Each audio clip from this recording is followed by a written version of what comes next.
नमस्कार दोस्तों। भारतीय सेना ने कल रात तकरीबन 1:44 पर ऑपरेशन सिंदूर को अंजाम दिया और पहलगाम वैली में जो पाकिस्तानी आतंकवादियों का एक कायराना हरकत था जिसमें 26 निहत्थे पर्यटकों को उन्होंने मार गिराया, जिसमें 25 हिंदुस्तानी नागरिक थे और एक नेपाली नागरिक भी शामिल था, उसका एक मुंह तोड़ जवाब दिया। आज के इस वीडियो में ना केवल हम लोग ऑपरेशन सिंदूर के बारे में बात करेंगे, बल्कि बात इसमें भी करेंगे कि 7 मई को ही ऑपरेशन सिंदूर को क्यों अंजाम दिया गया, या फिर इससे पहले अगर आपको याद होगा 2019 में भी हमने एक एयर स्ट्राइक किया था, बालाकोट एयर स्ट्राइक। तो बालाकोट एयर स्ट्राइक और ऑपरेशन सिंदूर में कोई सिमिलैरिटी है या डिफरेंसेस है? क्या क्या डिफरेंसेस है? ऑपरेशन सिंदूर में कौन कौन से फाइटर जेट्स का इस्तेमाल हुआ, कौन कौन से मिसाइल्स का इस्तेमाल किया, और आगे चल के किस प्रकार की परिस्थितियां हम लोग को देखने को मिल सकता है, वर्ल्ड कम्युनिटी का, इंटरनेशनल कम्युनिटी का इसमें क्या रिस्पॉन्स है, इन सभी मुद्दों के ऊपर हम लोग आज डिस्कस करने वाले हैं। अगर टॉपिक पसंद आ रहा है आप लोग बता सकते हो। अगर ऐसे अपडेट्स आपको हमारे से चाहिए और भी आगे चल के बहुत सारी ऐसी घटनाएं हो सकती है, हम लोग आपको देने के लिए राजी है, लेकिन आप लोग बताइएगा जरूर से कमेंट सेक्शन में। लेकिन वीडियो स्टार्ट करने से पहले मैं आपको सबसे पहले सुन त्जू साहब का आर्ट ऑफ वार की जो किताब है उसकी एक कोटेशन को याद दिलाना चाहता हूं।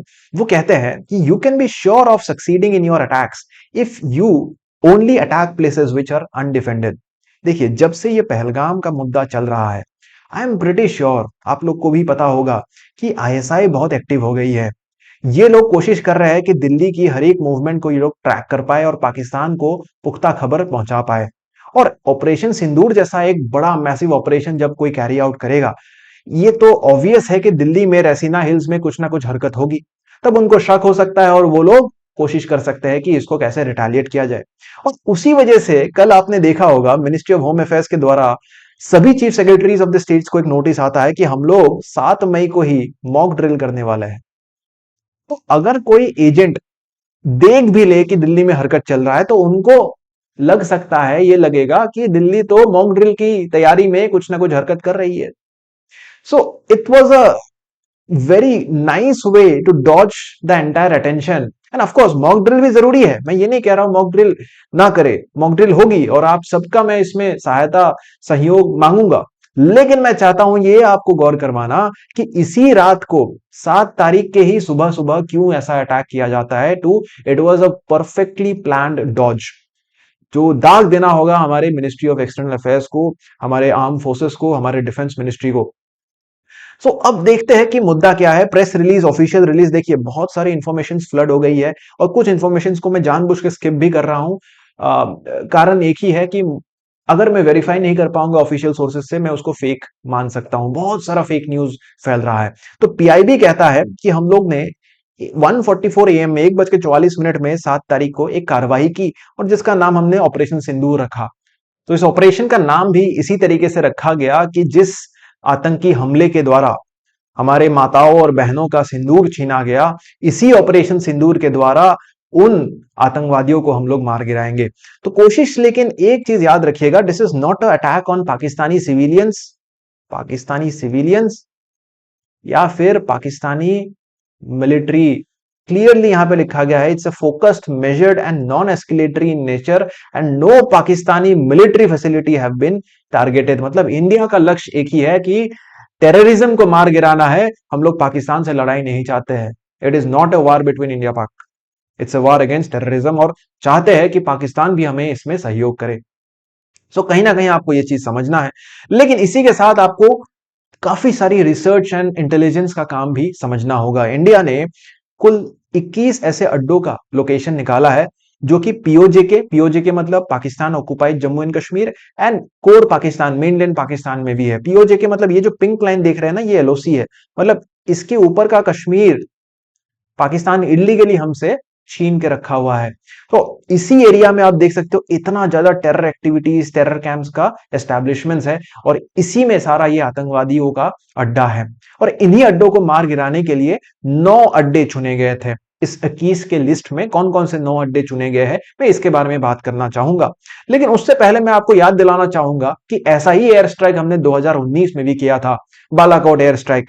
लेकिन बालाकोट में और ऑपरेशन सिंदूर में एक बहुत बड़ा अंतर है। सबसे पहली बात तो याद दिलाना चाहता हूं कि मिराज 2000 का इस्तेमाल किया गया था बालाकोट एयर स्ट्राइक में, और इस मिराज 2000 ने लेकिन because of its capabilities Pakistan में घुसकर अटैक किया था इन इलाकों में, बालाकोट में बेसिकली। लेकिन इस बार का जो अटैक है, देखिए अगर आप बालाकोट का देखेंगे तो 3:45 AM सुबह के टाइम में ही अटैक किया था। जब आम जनता सोती है, हमारा फौज जागता है, हमारी सुरक्षा के लिए जागता है। तो इसीलिए हमेशा हमें अपनी फौज की इज्जत करनी चाहिए।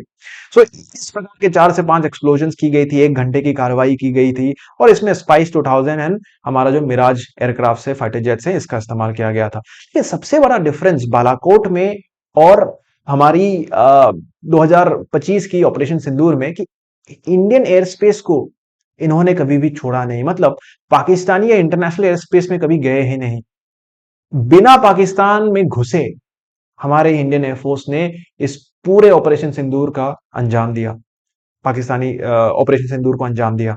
सो कहीं ना कहीं हमें यहाँ पे हायर कैपेबिलिटी फाइटर जेट्स की स्पेकुलेशन देखने को मिल रही है। न्यूज में कहा जा रहा है, हालांकि जब मैं ये वीडियो शूट कर रहा हूं तब तक ऑफिशियल नोटिफिकेशन और ऑफिशियल ब्रीफिंग आया नहीं है इंडियन एयरफोर्स के द्वारा।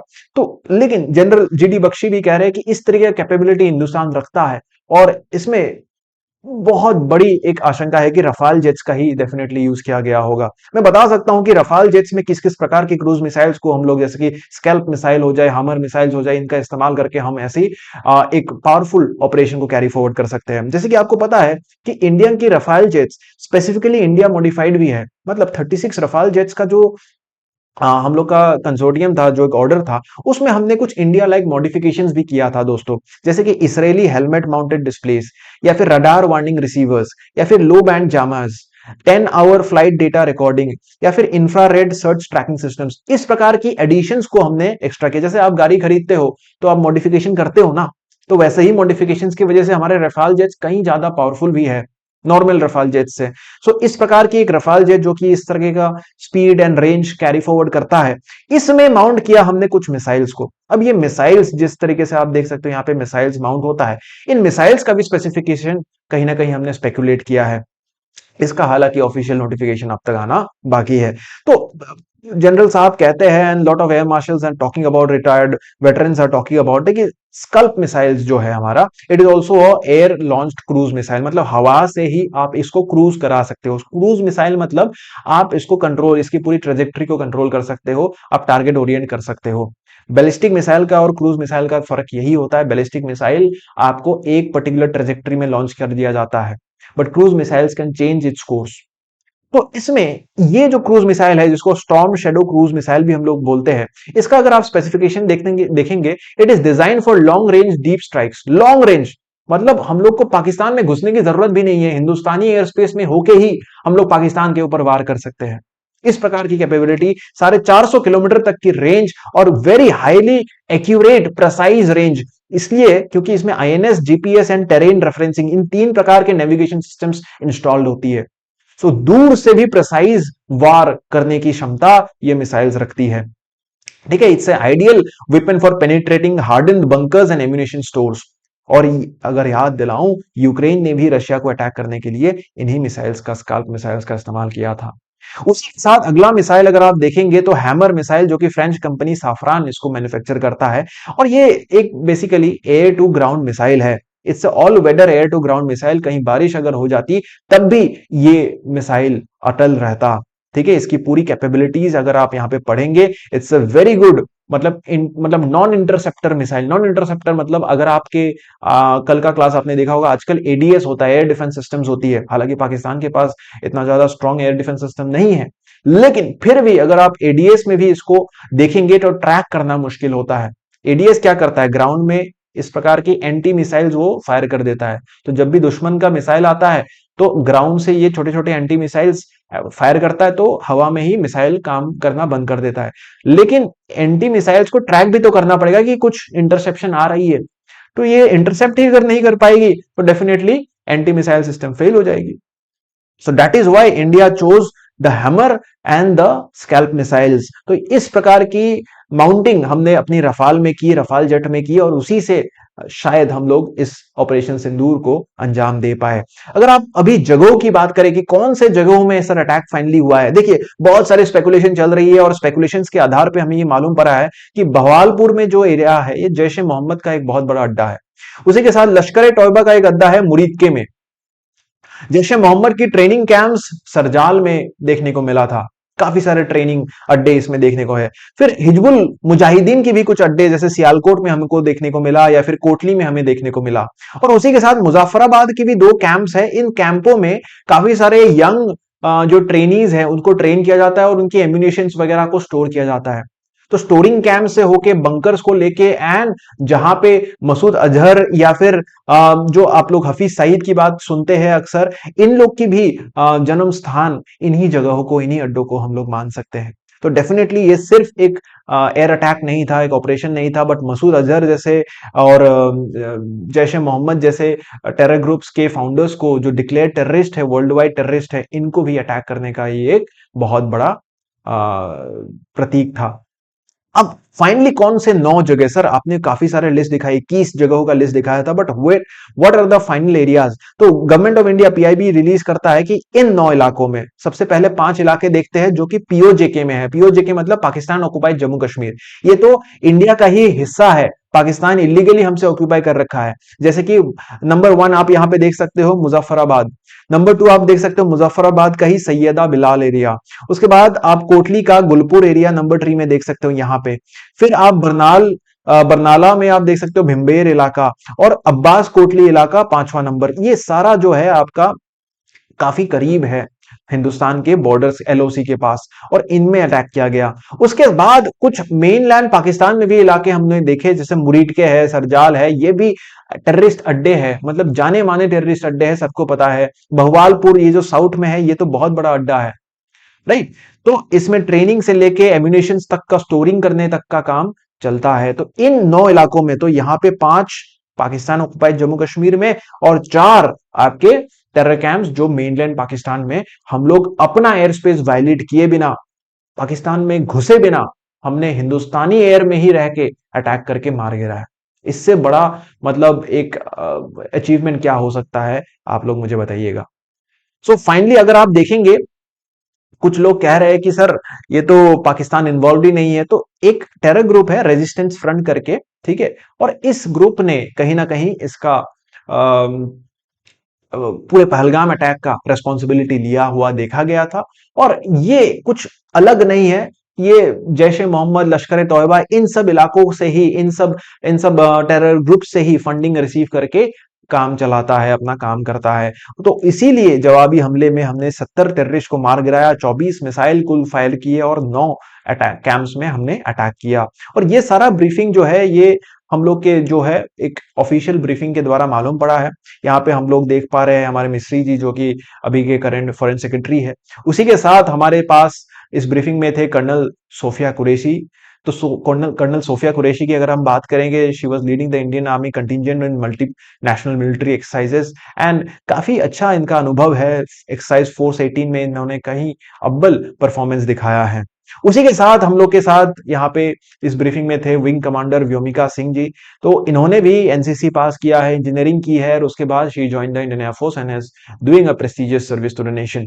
तो हमारी महिलाओं को, हमारी माताओं को जिस प्रकार से प्रहार किया गया था इस पहलगाम वैली में, उसका मुंह तोड़ करारा जवाब देते हुए हमारी और 2 महिलाएं यहाँ सामने आते हुए पाकिस्तान को सिखा रही है कि टेरर का भाषा आप भूल जाए, आप अमल और शांति में बिलीव करें, और एक पीसफुल को एग्जिस्टेंस को आगे लेके चले। इस प्रकार की कभी भी दृश्य किसी को जिंदगी भर देखने ना पड़े, इसी चीज से प्रेरित होके इस पर्टिकुलर इवेंट को रखा गया था, इस ऑपरेशन को रखा गया था। इसका नाम है ऑपरेशन सिंदूर।